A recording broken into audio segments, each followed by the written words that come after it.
Sous la haute présidence de son Excellence le professeur Alpha Condé, président de la République, le Conseil des ministres a tenu sa session ordinaire ce jeudi 14 janvier 2016 de 10h à 12h autour de l'ordre du jour suivant.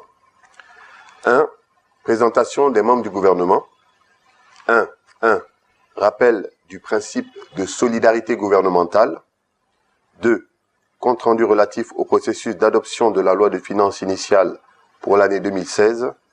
3. Orientation de son Excellence, Monsieur le Président de la République. Au titre du premier point de l'ordre du jour, Monsieur le Premier ministre a demandé aux membres du gouvernement de se présenter en indiquant leurs fonctions et leur profil. Il a ensuite rappelé que le Conseil des ministres, en tant qu'instance de décision du gouvernement, consacre la solidarité de ses membres aux décisions issues de ces sessions. Monsieur le Premier ministre a précisé que ce principe est également valable dans le cadre de la mise en œuvre de l'action gouvernementale selon les politiques sectorielles. Il a indiqué que la communication gouvernementale doit être coordonnée selon la mise en œuvre de la politique gouvernementale et les directives de son Excellence, Monsieur le Président de la République. Monsieur le Premier ministre a annoncé qu'il attachait du prix au respect de l'éthique et du comportement républicain des membres du gouvernement. Au titre du deuxième point de l'ordre du jour, le ministre du Budget a fait un compte-rendu relatif au processus d'adoption de la loi de finances initiale 2016. Ce projet de loi de finances déposé à l'Assemblée nationale le 10 décembre 2015 est en cours d'examen depuis le 26 décembre 2015. Le ministre a expliqué que le retard constaté par rapport au délai constitutionnel du 15 octobre s'explique par les contraintes du calendrier de l'élection présidentielle et les discussions avec le Fonds monétaire international. Le volet recettes de ce projet de loi a fait l'objet d'examen par les 12 commissions de l'Assemblée nationale dès le 26 décembre 2015. Les intercommissions ont eu lieu le 31 décembre 2015 et le 26 janvier 2016. Ce volet a été adopté le 5 janvier 2016. L'examen des dépenses a débuté dès le 6 janvier 2016. Les travaux en intercommission se déroulent depuis le 11 janvier et vont se poursuivre jusqu'au 15 janvier 2016. L'adoption du volet dépenses et de la loi de finances 2016 est prévue le samedi 16 janvier 2016.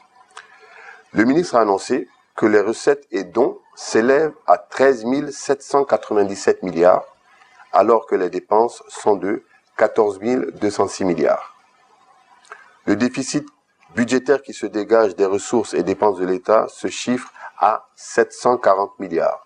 Il est financé notamment par des concours extérieurs, des bons sur formule et d'autres moyens de désendettement.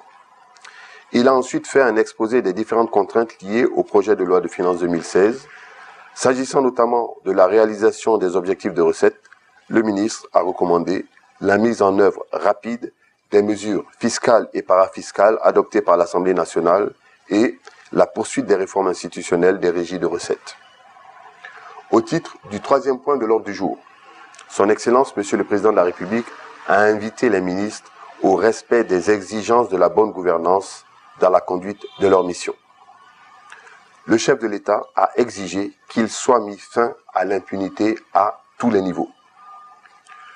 Le Président de la République a demandé des résultats immédiats dans le cadre de la mise en œuvre des politiques sectorielles.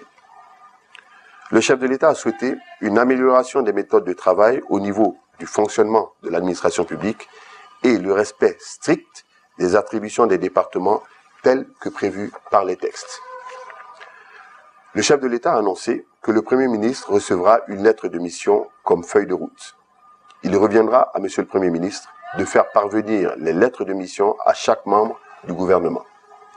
Le Président de la République a ensuite procédé à un large tour d'horizon des différents dossiers et projets en instance au sein des départements, ainsi que des perspectives à prendre en compte dans le cadre de l'action gouvernementale. Par ailleurs, le Président de la République a rappelé à chacun des ministres l'obligation de procéder à la déclaration de leurs biens et de ceux de leurs conjoints devant la Cour constitutionnelle. Cette mesure est valable pour les hauts cadres de l'État et les directeurs.